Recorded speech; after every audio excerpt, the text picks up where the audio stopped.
Olá pessoal, meu nome é Jonathan, sou fisioterapeuta, formado na Fundação de Educação e Cultura de Santa Fé do Sul, sou especialista em terapia intensiva e também em fisioterapia neurológica adulto.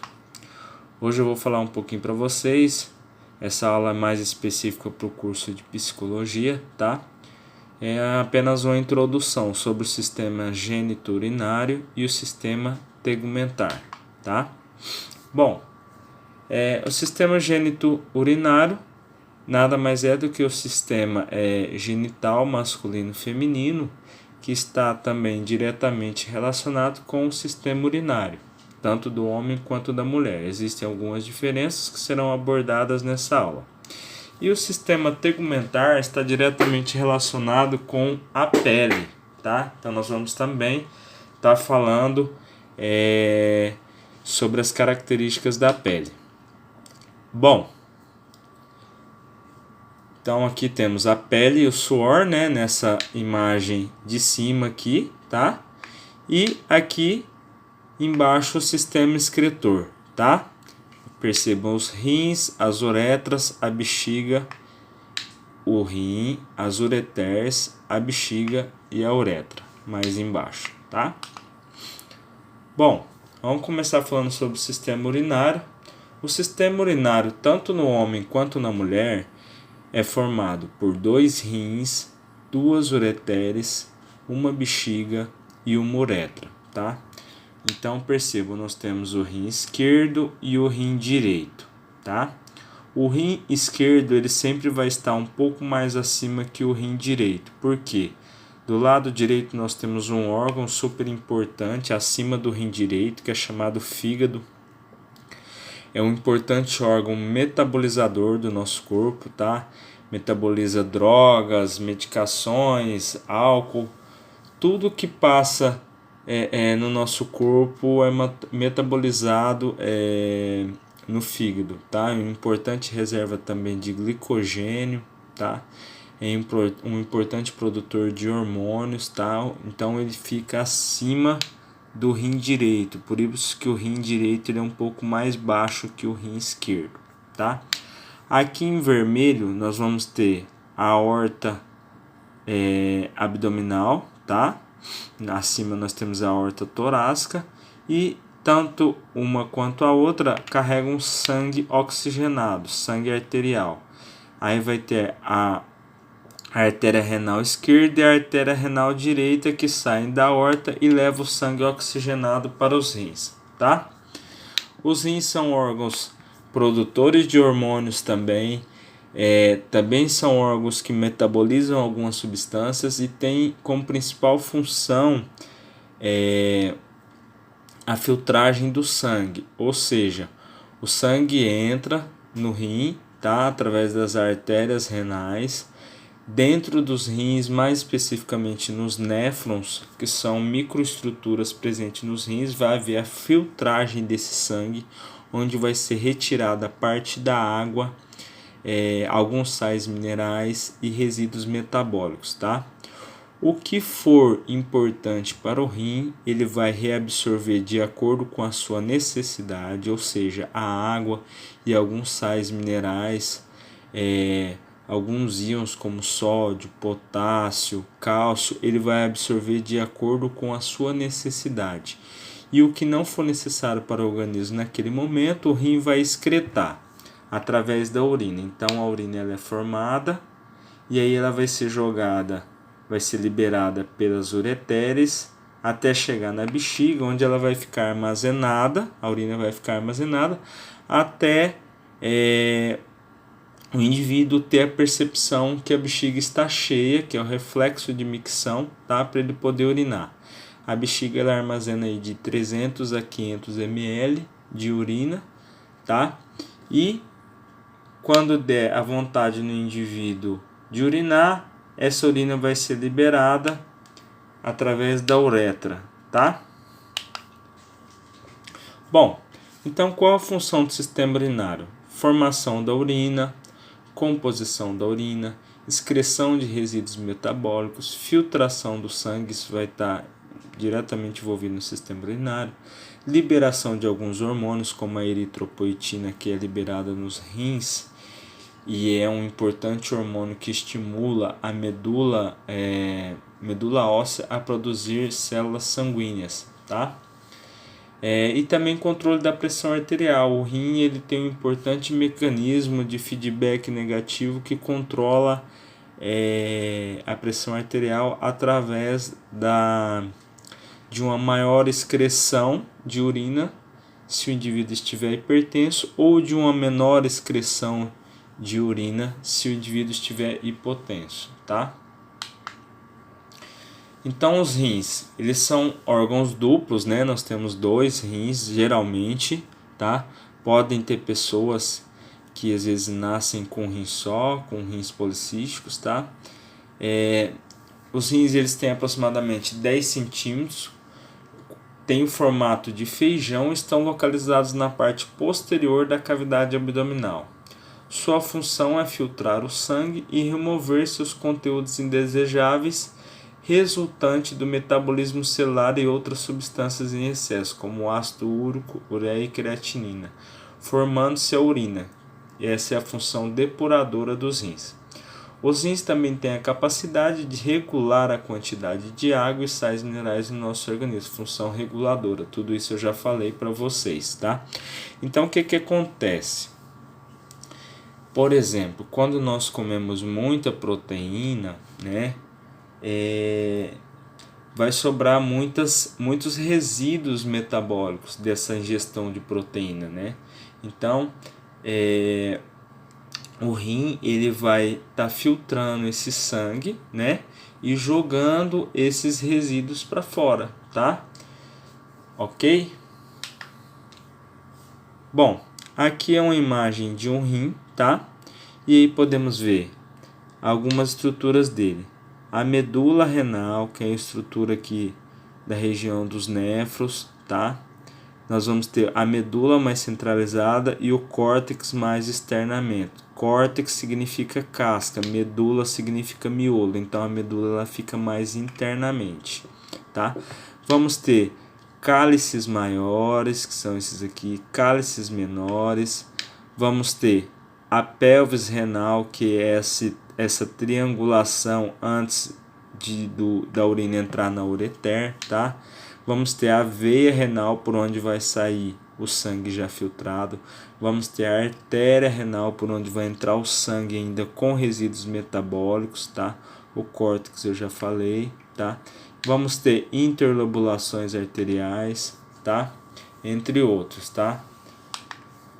Bom, as ureteres são vias com aproximadamente 25 centímetros de comprimento e são canais que conduzem a urina até a bexiga via movimentos peristálticos, ou seja, o rim filtrou o sangue, formou a urina, essa urina é jogada na pelve renal, da pelve renal ela segue pelas ureteres até chegar na bexiga, tá?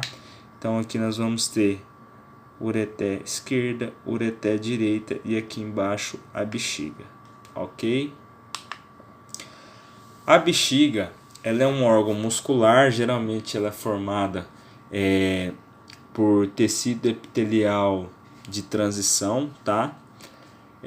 São células que ficam globosas quando a bexiga está vazia e achatadas quando a bexiga está cheia. Então a bexiga ela tem a característica de se distender, tá?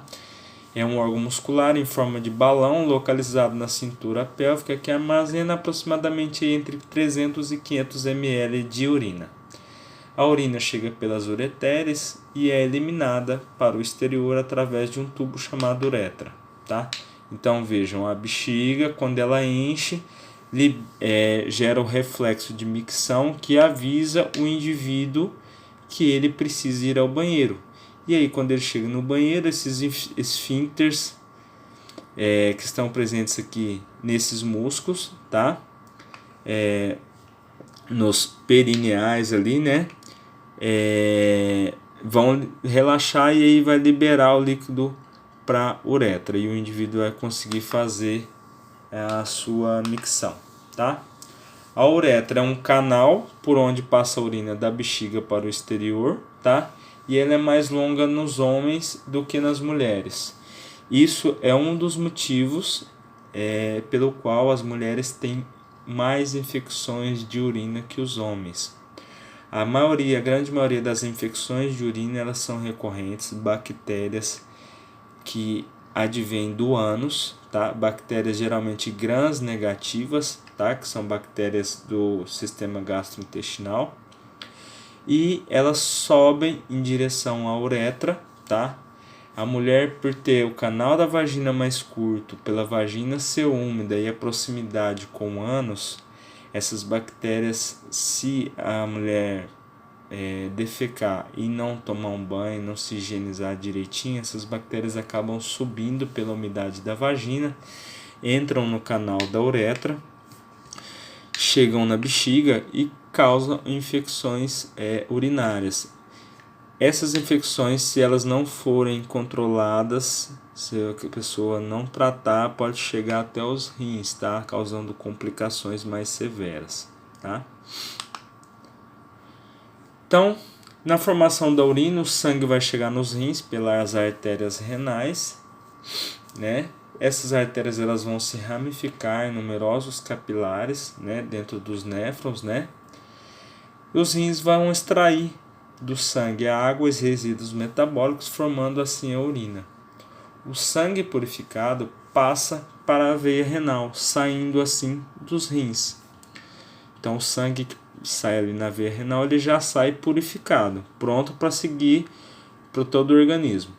A urina, depois de formada, desce pelas ureteres, chega à bexiga, onde fica armazenada, depois é excretado para a ureter. Então, ó, formação da urina. Isso aqui, essas microunidades são chamadas de néfrons. Nós temos milhões de néfrons, tá?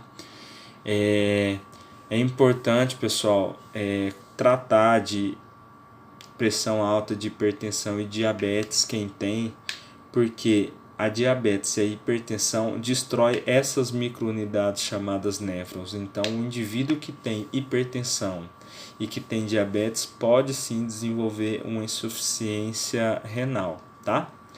Aqui seria a artéria renal e aqui a veia renal. Então perceba, o sangue chega pela artéria renal, entra dentro da cápsula de Bowman, tá?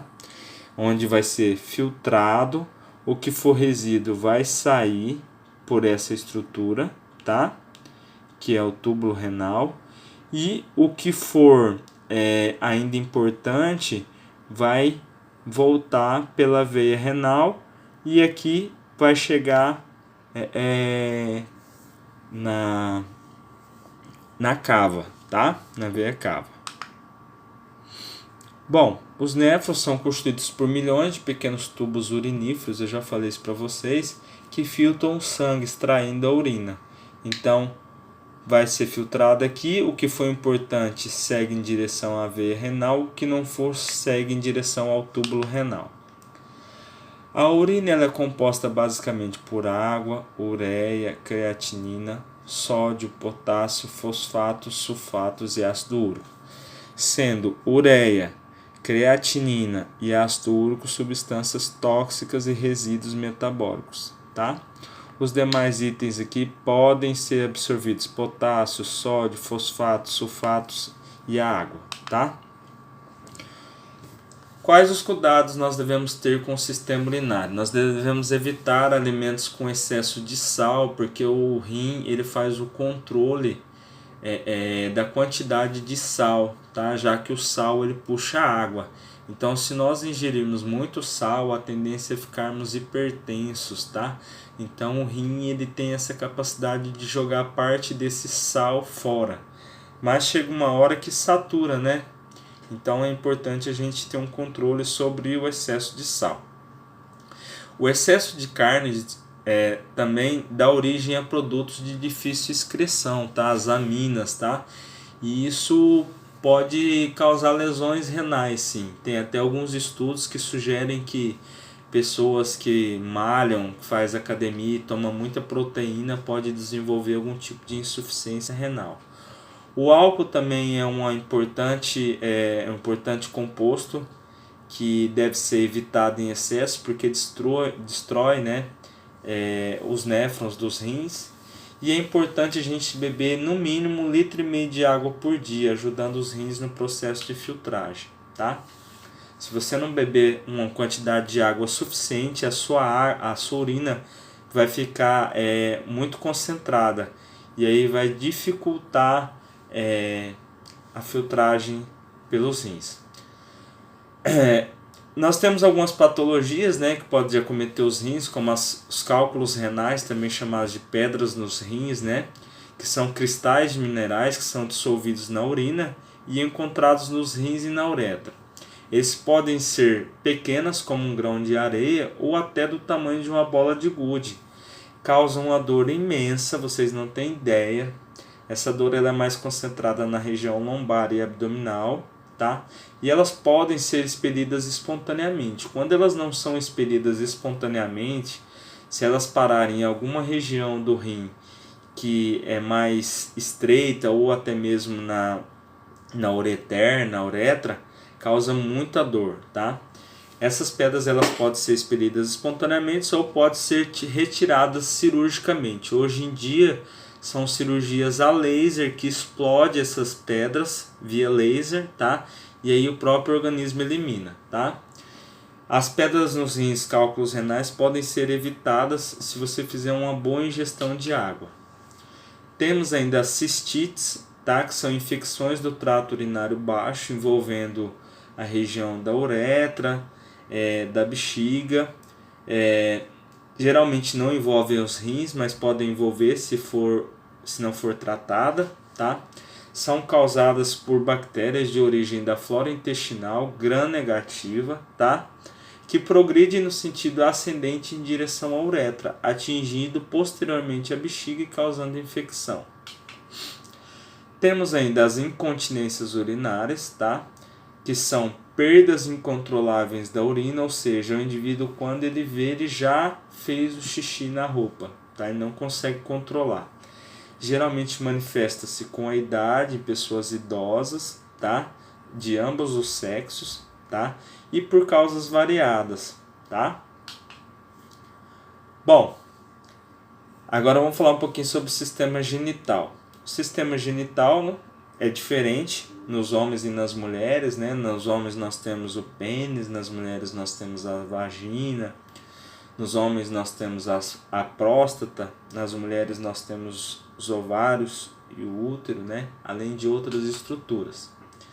O sistema genital feminino, eles são formados pela produção dos óvulos, são responsáveis pela produção dos óvulos, e depois da fecundação destes pelos espermatozoides, oferecem condições para o desenvolvimento até o nascimento do novo ser.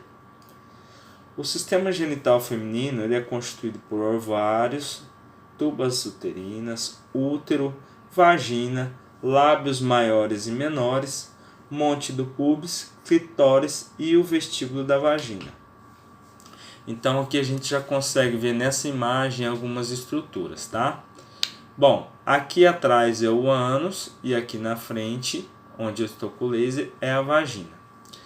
Então nós temos a vagina, aqui essa entrada, acima da vagina nós temos a uretra e essa aqui é a bexiga, tá?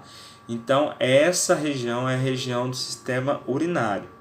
A vagina que está um pouquinho abaixo, que está relacionada ao sistema reprodutor, vai ter o canal vaginal, que é por onde o homem introduz o pênis, tá? Vamos ter a cérvix aqui, a região do colo do útero, tá? E vamos ter o corpo e o fundo do útero, tá? Vamos ter ainda as tubas uterinas, que são duas, uma direita e uma esquerda, e os ovários direito e esquerdo. Lembrando que a mulher, a cada mês, ela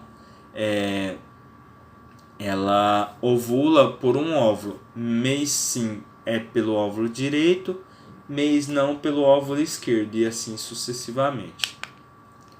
Aqui uma outra imagem, percebam os pequenos lábios, tá? Essa imagem aqui está reproduzida dessa forma. A vagina, o orifício externo aqui do colo do útero, tá? O orifício interno do colo do útero. Esse é o lúmen do útero, tá? As paredes aqui endometriais do útero, aí veja a tromba de Falópio e o ovário, tá? Então, vamos supor, o ovário que liberou o óvulo, tá? Esse óvulo vai cair nessa região, vai ser captado por essa tromba de Falópio, desculpa. Quando encontrar o espermatozoide, vai se fixar na parede do endométrio. E aqui nessa região que o feto vai se desenvolver, tá bom? Já o sistema genital feminino são os órgãos... o sistema genital masculino são os órgãos responsáveis pela produção, armazenamento e condução dos gametas masculinos no sistema reprodutor feminino para que haja fecundação e continuidade da espécie. O sistema genital masculino ele é constituído pelo escroto, que seria o saco escrotal, né?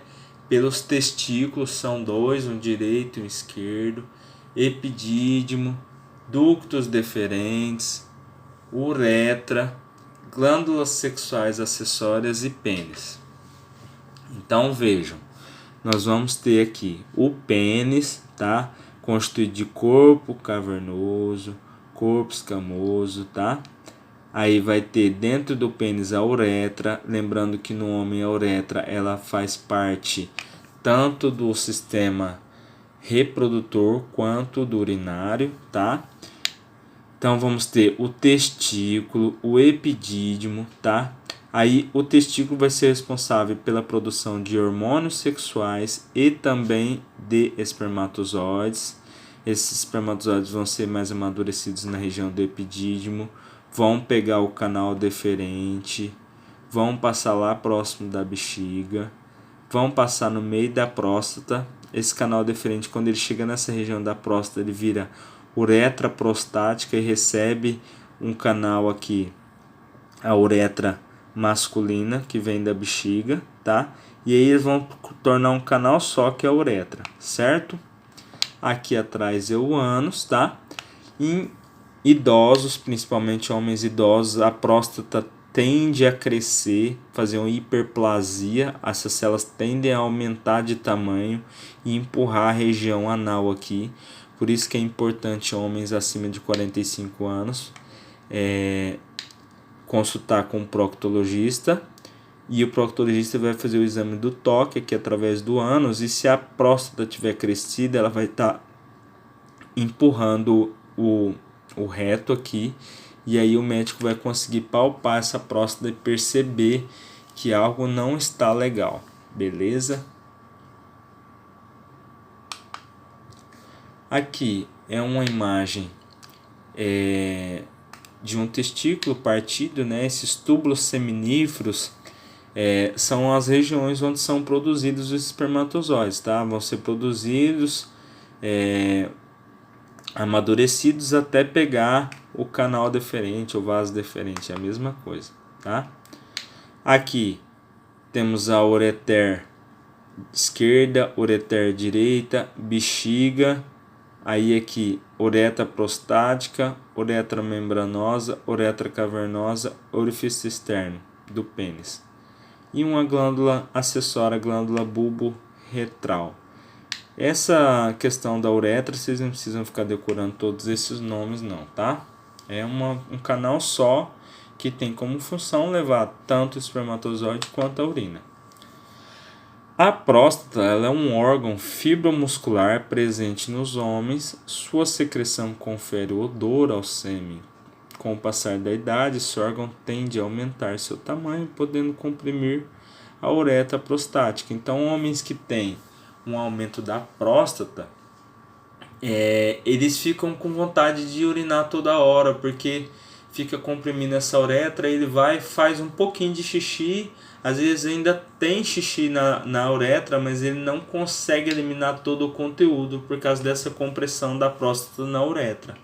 Então ele fica fazendo xixi, fica urinando as prestações, tá? Aqui a próstata, ó. A próstata está aqui, certo? A uretra vem, vai passar aqui, tá? Para seguir para o pênis, e quando ela cresce ela comprime a uretra. Bom, espero que não tenha ficado dúvida. Se alguém tiver dúvida, pode estar me mandando um e-mail para vilhaba@hotmail.com, tá? Para retirar as dúvidas. Agora nós vamos entrar na parte do sistema tegmentar. Para vocês eu fiz uma parte bem introdutória, bem tranquila, tá? Então nós vamos falar da pele, tá? A pele e o suor.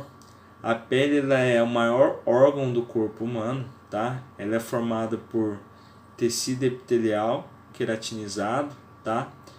Ela é formada por duas camadas, a mais externa é a epiderme e a mais interna é a derme. E é na derme que se localizam as glândulas sudoríparas, que são as produtoras do suor, e que abrem seus poros na parte externa da pele para liberar o suor. Também é na derme que nós vamos ter os folículos pilosos, que são esse aqui, ó, o pelo, ó, tá? Então aqui, essa região é a derme, e essa mais rósea, onde nós vamos ter as glândulas, vamos ter alguns vasos, vasos sanguíneos, e vamos ter o folículo piloso na derme. O suor, ele é um produto formado pela excreção, né? Excreção de metabólicos pela pele. Ele é fabricado pelas glândulas sudoríparas e são abundantes nas palmas das mãos, nas solas dos pés e nas axilas. O suor ele é um líquido rico em água e sais minerais. A liberação do suor permite ao organismo retirar dele substâncias tóxicas e também regularizar a temperatura do corpo, refrescando. Por exemplo, quando a pessoa está com febre, ela transpira muito, ela joga muito suor para fora, que é uma forma do organismo tentar reduzir essa temperatura alta, tá? E a pele ela tem outras funções, como proteção, tá? A pele ela protege a gente de diversos patógenos, né? Tanto que quando você tem uma ferida aberta no corpo, é uma forma de entrada de micro-organismos, de bactérias, por exemplo. Se não houver a ferida, a bactéria não entra, né? A pele ela também tem uma função de armazenamento de calor, tá? Ou de liberação. Por exemplo, quando nós estamos com muito frio, a pele ela tende a fazer uma vasoconstrição, ou seja, diminuir os vasinhos ali da derme para passar para tentar armazenar o calor, certo? E além da elevação dos pelos, né? Então a elevação dos pelos vai ajudar também a manter calor, tá? Dentre outras funções, tá? Então era isso que eu tinha para falar para vocês. Qualquer dúvida vocês podem estar entrando em contato comigo. Essa aula foi mais uma aula introdutória, tá? Fique com Deus e até mais.